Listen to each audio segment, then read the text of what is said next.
উত্তরা দক্ষিণ metro rail station থেকে DOHS মোড় পর্যন্ত রাস্তাটি ব্যবহার অনুপযোগী হয়ে পড়েছে। রাস্তায় বড় বড় গর্ত তৈরি হওয়াতে যান চলাচল বাধাগ্রস্ত হচ্ছে। সামান্য বৃষ্টি হলে এই সংকট আরও তীব্র আকার ধারণ করে। দুর্ঘটনাও ঘটে প্রতিনিয়ত। অথচ দিয়াবাড়ি থেকে মিরপুর আসার সবচেয়ে সহজ রাস্তা এটি। সুমন মাহমুদের প্রতিবেদন।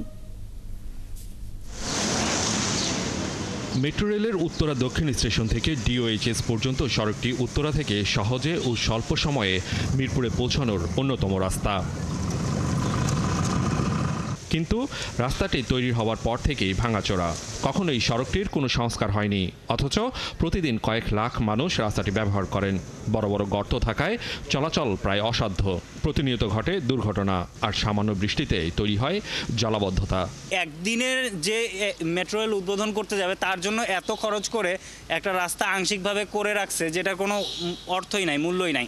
অথচ আমরা সাধারণ জনগণ, আমাদের দেশ, আমাদের টাকা, আমরা রেগুলার যাওয়া আসা করছি, আমাদের দিকে কোনো খেয়াল নাই। এই যে বাইকের চাক্কা লিক, চাক্কা নষ্ট হয়, পাঞ্চার হয়, ব্লাস্ট হয়, অনেক গর্ত, জায়গাটা কোনোভাবে ফিনিশিং নেই। অনেক সমস্যা, গাত্তা যাত্রী যাইতে আইতে অনেক সমস্যা। রাস্তাটি সিটি কর্পোরেশনের নয়, এটির কর্তৃপক্ষ মূলত সেনাবাহিনী। কিন্তু সংস্কার না হওয়ায় ভোগান্তিতে এলাকাবাসী। আসতেকালে মাথা ব্যথা করে, জাকি লাগে, এটা যে আমাদের খুব অসুবিধা হচ্ছে। ভাঙ্গা দেওয়া যাওয়া যায় না, আবার বৃষ্টির দিনে আসলে যদি আমরা নিচ দেওয়া যাই তাহলে অনেক গাড়ি পল্লি গাওয়া যায়। দেখা যাইতেছে প্রতিদিনে আমাদের 2-3টা গাড়ি জায়গায় পল্লি গাওয়া যায়। মানে এই রাস্তাটা এমন অবস্থা, মানে মাঝে মাঝে গাড়ি উল্টে যায়। রাস্তাটি মেরামতের চেষ্টা করেও বারবার ব্যর্থ হয়েছেন এলাকাবাসী। এই রাস্তাটা ঠিক করার জন্য আমি যোগাযোগ সচিবকে নিয়ে আসছিলাম একবার, আমার ব্যক্তিগত উদ্যোগে।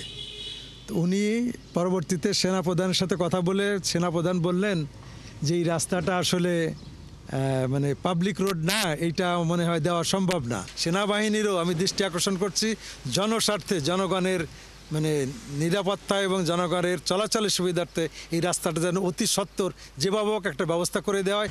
মেট্রো রেল উদ্বোধনের জন্য এই সড়কটি তৈরি করে সেনাবাহিনী। মিরপুর ডিওএইচএসের গা ঘেঁষে এই সড়কটি উদ্বোধনের পর মিরপুর এবং উত্তরাবাসীর কাছে বেশ জনপ্রিয় হয়ে ওঠে। দীর্ঘদিন ধরে মেরামতের অভাবে এই সড়কটি দুর্ভোগের অন্যতম কারণ হয়ে দাঁড়িয়েছে।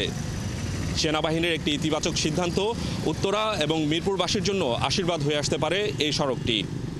সুমন মাহমুদ, ৭১, ঢাকা।